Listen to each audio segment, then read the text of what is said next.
할렐루야. 네, 어제 저거는 그 천안의 장례식장에 다녀왔습니다. 우리 총회 합동 부흥사의 대표회장을 역임하신 정경회장 목사님 사모님이 갑자기 소천을 하셨습니다. 연세가 75세인데 참 목사님 만나서 평생을 주의 일을 하다가 이제 하나님의 부르심을 받고 장례를 치르게 됐는데, 제가 거기서 참 놀라운 이야기를 들었습니다.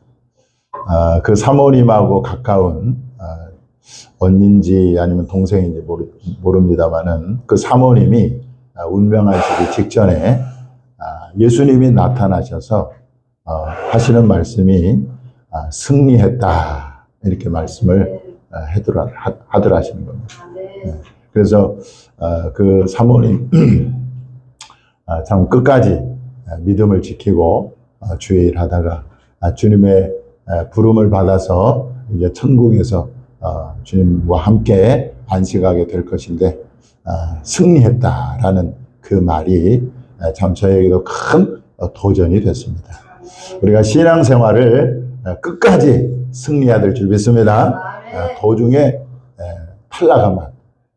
그래서 참 그것을 받고, 또 하나는 이 사모님이 75세인데 제가 한 2달 전인가 그 목사님이 운영하는 기도원의 집회를 갔었습니다.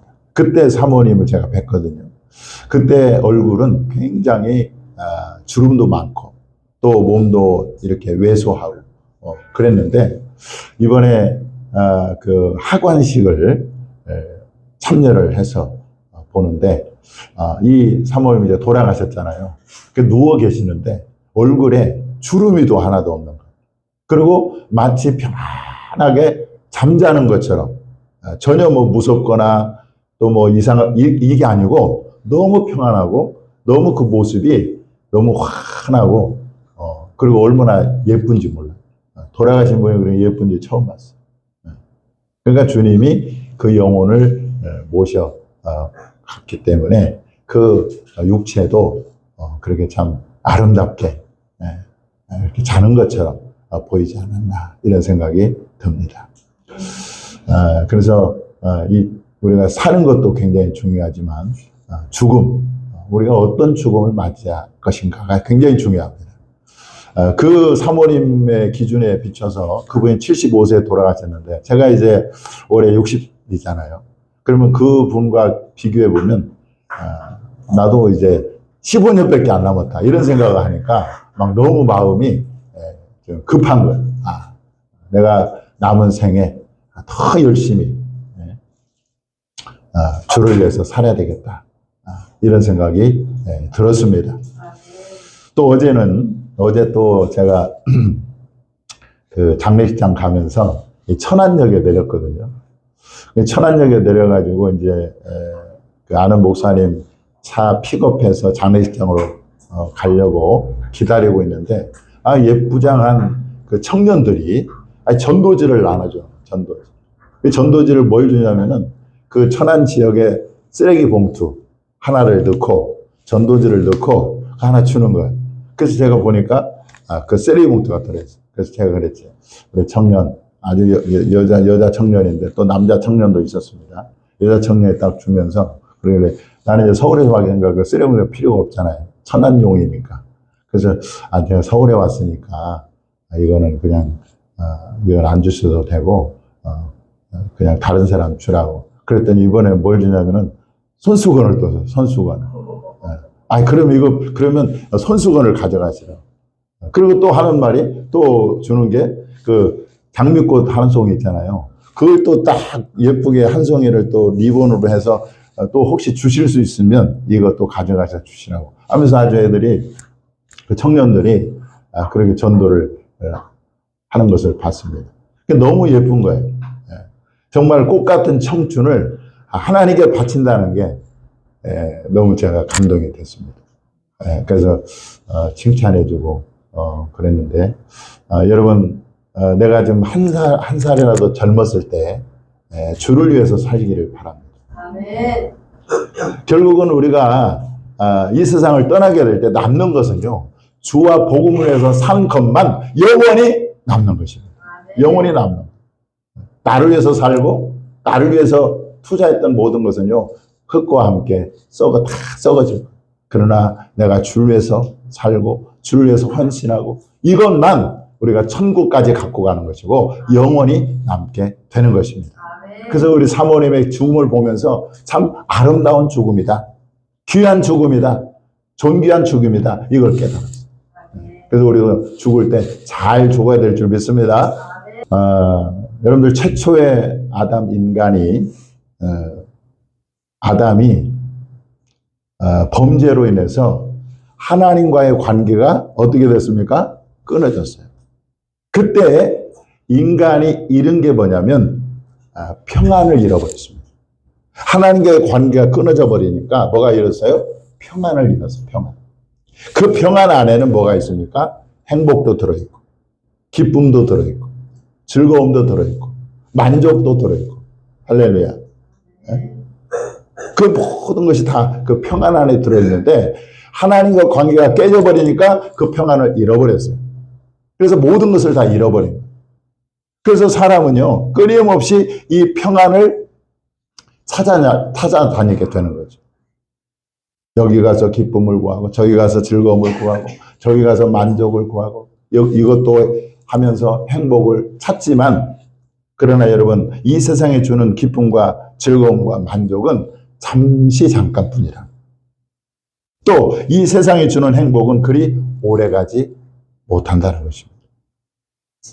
성경은 이렇게 증거합니다. 자, 한번 읽어보겠습니다. 시작. 웃을 때에도 마음에 슬픔이 있고 즐거움의 끝에는 근심이 있느니라. 이게 세상에 주는 웃음이라는 거예요. 웃을 때에도 마음에 뭐가 있어요? 슬픔이 있고, 또 즐거움의 끝에도 뭐가 있어요? 근심이 있는 것입니다. 이게 세상에 주는 기쁨이고 즐거움이고 만족이고 행복인 거예요. 그런데 여러분, 사실은 예수님이 이 땅에 오신 이유는 우리가 잃어버린 그 평안을 우리에게 다시 되찾아 주시기 위해서 오신 줄 믿으시기 바랍니다. 그래서 예수님 안에 사실은 이 행복도 있고, 예수님 안에 기쁨도 있고, 예수님 안에 즐거움도 있고, 예수님 안에 만족도 있는 거예요. 만족. 예수님께서 말씀합니다. 자, 한번 읽어보겠습니다. 시작. 평안을 너희에게 끼치노니 곧 나의 평안을 너희에게 주노라. 내가 너희에게 주는 것은 세상에 주는 것과 같지 아니하리라. 너희는 마음에 근심하지도 말고 두려워하지도 말라. 우리가 하나님과의 관계가 끊어짐으로 인해서 잃어버렸던 그 평안을 주님이 다시 오셔서 우리에게 평안을 말씀하고 있습니다. 그래서 여러분, 우리가 세상에서 우리의 기쁨과 즐거움을 구하지 말고 예수 그리스도 안에서 여러분들 기쁨을 구하고 즐거움을 구하고 만족을 구하고 행복을 구할 수 있기를 바랍니다. 아멘. 요즘 우리가 이제 설교가 이 베드로 어떻게 보면 시리즈가 됐습니다. 첫 번째가 뭐였죠? 베드로의 고백. 두 번째가 지난주에 했죠? 베드로의 항변. 세 번째가 오늘 베드로의 착각. 괜찮습니다. 여러분들이 잊어버려도 저도 잊어버리니까. 그러니까 목회자가요 할만합니다. 왜냐? 평생을 똑같은 말해도 잊어버리니까 또 해도 목사님, 성도들은 또 새로운 말을 한다고 그러는데 똑같은 말인데도.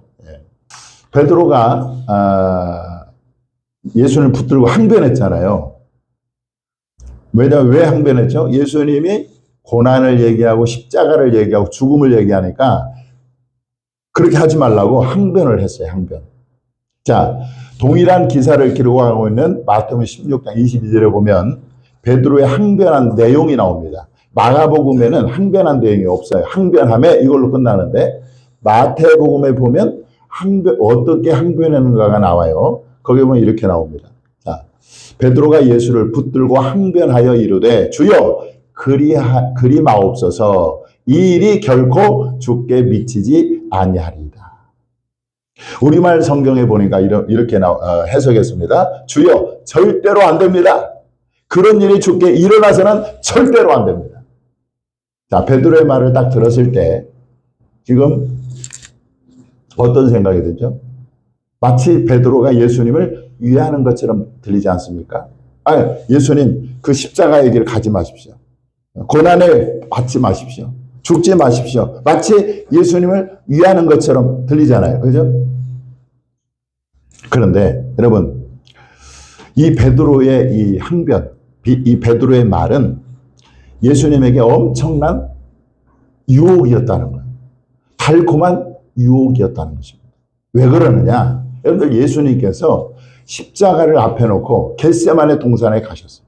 그리고 거기서 땀방울이 핏방울이 간절히 기도했던 내용이 무엇입니까? 아버지여, 이 잔을 하나님께서는 모든 것이 가능하니까 이 잔을 내게서 옮기시옵소서. 이 잔을 내게 옮기시옵소서. 이 잔을 내가 이 십자가를 지지 않게 하옵소서. 이 고난을 내가 벗어나게 하옵소서. 이렇게 기도했단 말이에요. 그러니까 여러분, 이 베드로가 고난도 십자가도 죽음도 받지 말라는 이 예수님, 이 말은 예수님에게 엄청난 뭘로 왔어요? 유혹이었다. 달콤한 유혹. 십자가를 지지 마십시오. 고난을 지지 마십시오. 그리고 그냥 왕이 되십시오. 이 말은 예수님에게 달콤한 유혹이었다는 것입니다. 예수님은요, 즉시 이 사탄의 시험임을 알아차렸어요. 아, 이것이 사탄이 시험하는구나. 그리고 즉시 뭐예요? 사탄아, 내 뒤로 물러가라. 사탄아, 내 뒤로 물러가라. 이렇게 사탄을 즉시 물리치신 것을 볼 수가 있습니다. 여러분, 이 사탄의 시험은요, 이렇게 달콤한 유혹으로 다가올 때가 많습니다. 아담과 하와가 왜 범죄했습니까? 사탄이 뭐라고 꼬드겼어요? 네가 만약에 이 선악과를 따먹으면 하나님처럼 된다.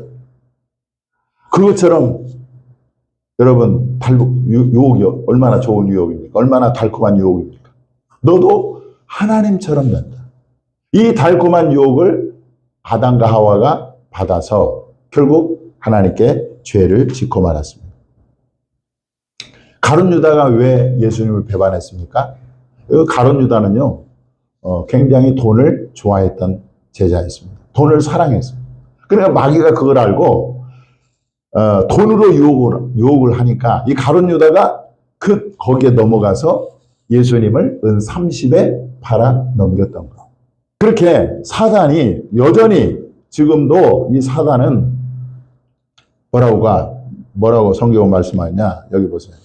근신하라 깨어라 너희 대적 마귀가 우는 사자같이 두루다니며 삼킬 자를 찾는다. 어떻게 찾아요? 달콤한 유혹으로 다가와서 우리를 죄를 지게 만든다. 그래서 그렇게 사단이 유혹할 때 우리는 그걸 분별할 수 있어야 되는데 때로는 이성으로 다가오기도 합니다. 지금 그냥 그 대형교회 목사님들이 이성에 넘어져서 사회적 큰 파장을 일으키고 교회에서 쫓겨나고 이런 일들이 얼마나 많습니까? 그러면 그렇게 한 목사님이 스캔들 나가지고 그렇게 매스컴 타고 그렇게 하면 여러분 그것이요 기독교 전체에 얼마나 악영향을 끼치는지 사단이 그것을 노리는 거예요. 그러니까 그것을 잘 분별해서 물리쳐야 되는데 그것을 못 물리쳐서 이렇게 넘어지는 그런 목사님들 얼마나 많은지. 또 마귀는요 물질로 다가오기도 해요. 물질로. 돈으로 다가오기도 해요. 그래서 주일날 돈 벌기 위해서 주일을 그냥 제끼는 사람들. 이게 바로 사단에게 넘어가는 거예요. 그리고 때로는 이 마귀의 달콤한 유혹은요 가장 가까운 사람을 통해서 오기도 하는 거예요. 사실은 베드로가요 수제자 아닙니까? 근데 수제자를 통해서 사탄이 틈타가지고 예수님을 좀 넘어뜨리려고 하잖아요. 그래서 우리는 이 마귀가 달콤하게 나에게 다가와서 시험하고 유혹할 때 그것을 잘 분별해서 즉시 물리쳐야 된다. 근데 어떤 사람이 넘어지느냐? 넋놓고 있으면 넘어질 수밖에 없어요. 그러니까 우리가 다 깨어 기도해야 되는 것입니다. 그러면 마귀가 지금 나에게 달콤한 욕으로 온다는 거 금방 분별이 돼서 우리가 물리칠 수가 있는 거예요. 그런데 내가 영적으로 둔해 있고 깨있지 않으면 그 달콤한 유혹에 호딱 넘어가가지고 사람이 죄짓고 주님을 떠나게 되는 것입니다. 그래서 여러분 늘 깨어서 기도함으로 마귀가 달콤한 유혹으로 다가올 때 그것을 분별하고 즉시 예수님처럼 물리치는 저와 여러분 될 수 있기를 바랍니다. 자, 보세요. 예수님이요, 베드로에게 사탄아 내 뒤로 물러가라 이렇게 말씀을 하셨어요. 자, 베드로 입장에서 보면 굉장히 큰 충격을 받았어요. 누가 나에게, 예수님이 직접 나에게 너 사탄이라고 하면 여러분 얼마나 큰 충격입니까? 그렇잖아요. 이 세상에 내가 생각할 때 가장 심한 욕이 바로 사탄이라고 말하는 그것이 바로 가장 큰 욕이 아닌가 싶습니다. 그런데 여러분들 본문을 자세히 보면은요, 예수님은 베드로를 향해 직접적으로 말씀하지 않으셨다는 거예요. 예수님은요, 베드로가 앞에 있잖아요. 그러면 예수님이 제자들에게 돌이키셨어요. 제자들에게 돌이키시고, 그리고 제자들을 보시고 베드로를 꾸짖었습니다. 그러니까 베드로를 직접 보고 말씀하신 것이 아니라 베드로를 등에 두고 제자들에게 베드로를 꾸짖고 말씀을 하신 거예요. 다시 말하면 직접적으로 대놓고 베드로를 사탄아라고 말한 것이 아니라 간접적으로 사탄이라고 말씀을 하셨어요. 이 말씀들을 잘 보면 예수님이 베드로를 꾸짖을 때 베드로에 대한 배려와 사랑이 담겨 있다는 것을 알 수가 있습니다.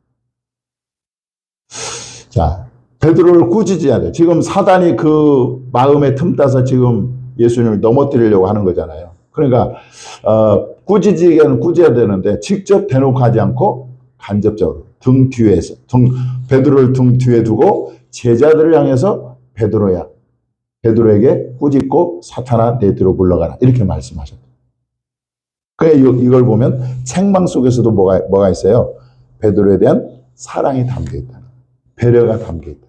만약에 예수님이 베드로에게 사탄아 물러가라 이랬으면은요, 베드로가 아마 큰 상처를 받고 회복 불가능한 그런 단계까지 갈 수 있었단 말이에요. 근데 주님은 그렇게 하지 않았다는 것입니다. 하나님은요, 저와 여러분이 만약에 죄를 짓거나 잘못 가거나 또 실수하거나 그럴 때 우리에게 때로는 꾸짖기도 하고 책망도 하고 또 우리를 징계를 내리시는데 그걸 어떻게 하시느냐? 사랑으로. 우리를 꾸짖는 것은 뭐예요? 우리를 그냥 막 멸망시키고 그게 아니잖아요. 우리를 바로 세우기 위해서 주님이 꾸짖는 거잖아요.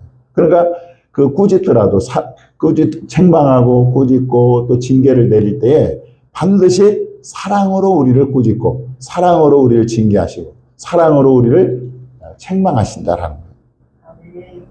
자, 히브리서 12장 6절 같이 한번 읽어보겠습니다. 시작. 주께서 그 사랑하시는 자를 징계하시고 그가 받아들이시는 아들마다 책찍질 하십니다. 아멘. 사랑하는 자에게 징계를 하는 거예요.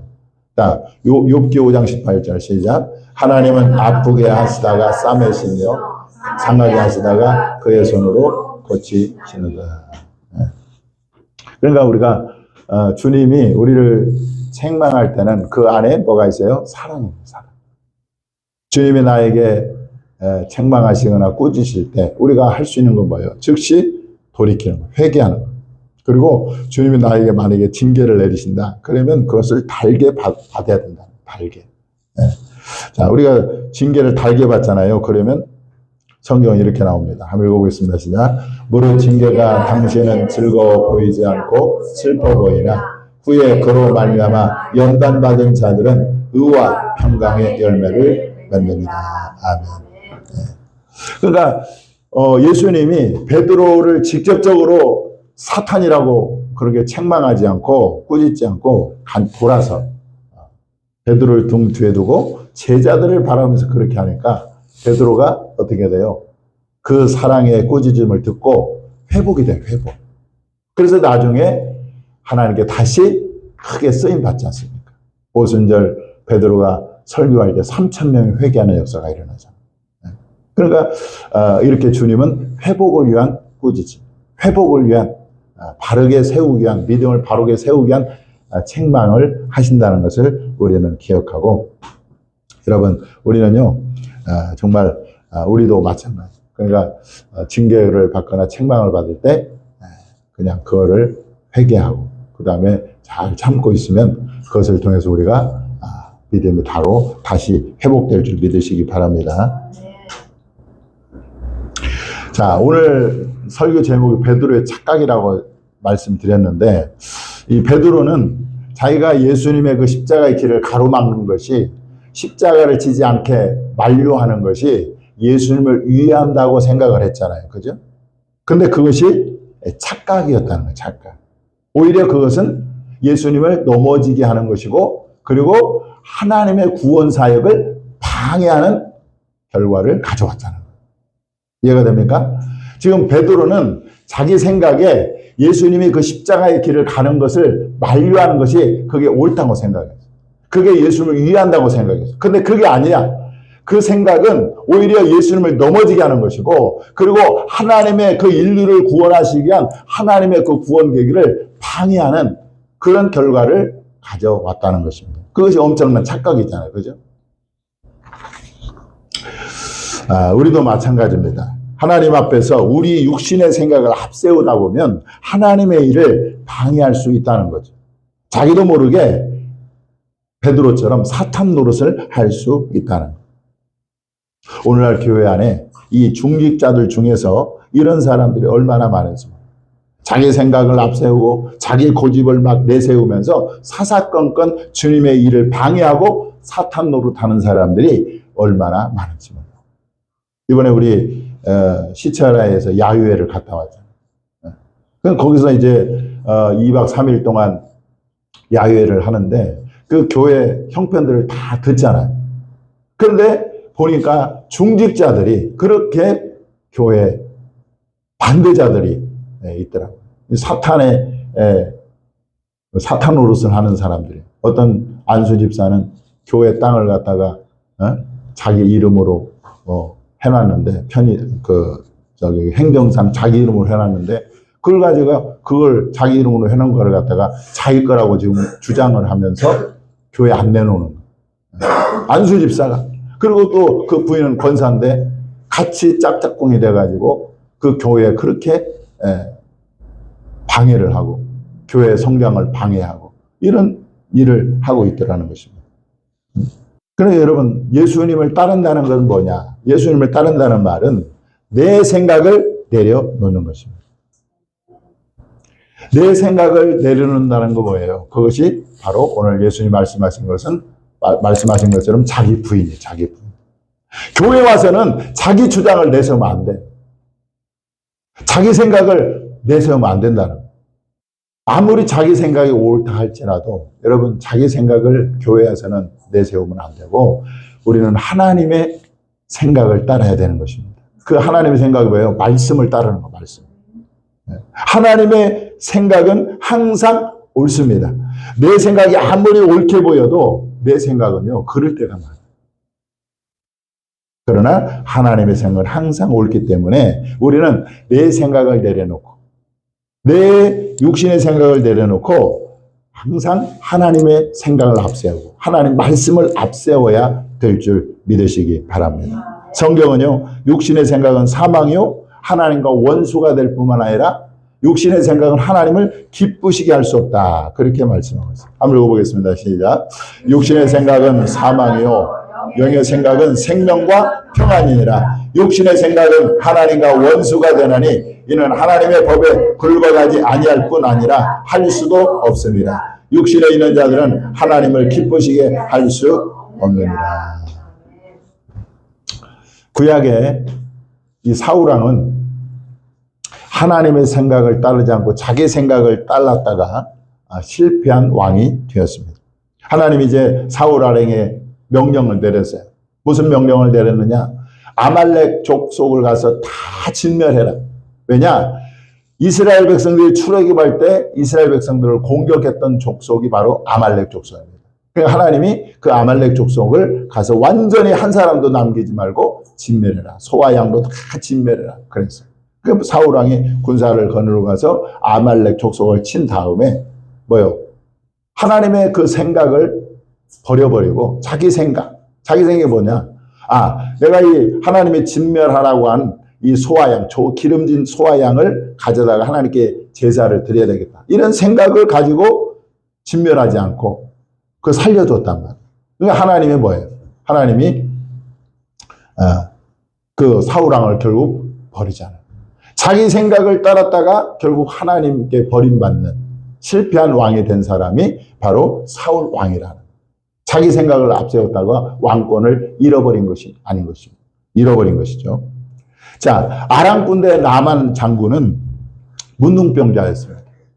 그가 이제 그 문둥병을 고치기 위해서 많은 수행원을 데리고 엘리사 선지자에게 왔습니다. 그러니까 엘리사 선지자가 그 아람 군대의 군대 장관을 왔는데 내다보지도 않고 이렇게 말만 하는 거예요. 가서 요단강물에 가서 7번 씻으라. 그러면 나을 것이다. 그러니까 이 나만 장군이 붕괴가 된 겁니다. 아니 나를 대접을 이렇게 해? 하고 고국으로 돌아가려고 했는데 옆에 신하들이 장군이시여. 아니 선지자가 더 심한 것도 시켜도 할 판인데 가서 요단강 가서 7번 씻는 게 뭐가 어렵습니까? 라고 권면을 하고 그리고 그렇게 할 때 이 나만 장군이 자기 생각을 내려놨어요. 고국으로 돌아가고 화나고 이런 생각을 다 내려놓고 이 엘리사 선지자의 말대로 하나님 말씀대로 요단강에 가서 7번 씻었더니 그 문둥병이 깨끗이 어린아이 살처럼 나왔습니다. 할렐루야. 그러니까 하나님의 생각을 따르면 거기에 하나님의 기적이 있고 열매가 있는 것인데 그 생각을 버리고 내 생각을 내세우잖아요. 그러면 사울처럼 그렇게 망하게 되는 것입니다. 우리가 신앙생활을 할 때 항상 하나님의 생각과 내 생각이 충돌할 때가 있어요. 그럴 때 어떻게 해야 되느냐? 우리는 자기를 부인해야 된다고. 내 생각을 내려놓고 항상 하나님의 생각을 따라야 될 줄 믿습니다. 하나님의 뜻을 따르고 하나님의 말씀을 따르는 것이 우리가 자기를 부인하는 그럴 때에 여러분 우리가 선한 열매를 맺게 될 줄 믿으시기 바랍니다. 할렐루야. 그래서 베드로의 착각 마치 예수님을 위하는 것처럼 교회를 위하는 것처럼 목사님을 위하는 것처럼 자기 생각을 앞세웠지만 그것은 결국 교회를 방해하고 하나님 주님의 일을 방해했다는 사실을 기억하고 항상 내 생각을 하나님 앞에서 내려놓고 주님의 생각이 무엇인가 주님의 뜻이 무엇인가 늘 묻고 그리고 그 주의 생각을 따라서 우리가 행할 때 하나님께서 우리의 일에 하나님께서 축복해 주실 줄 믿습니다. 기도하겠습니다.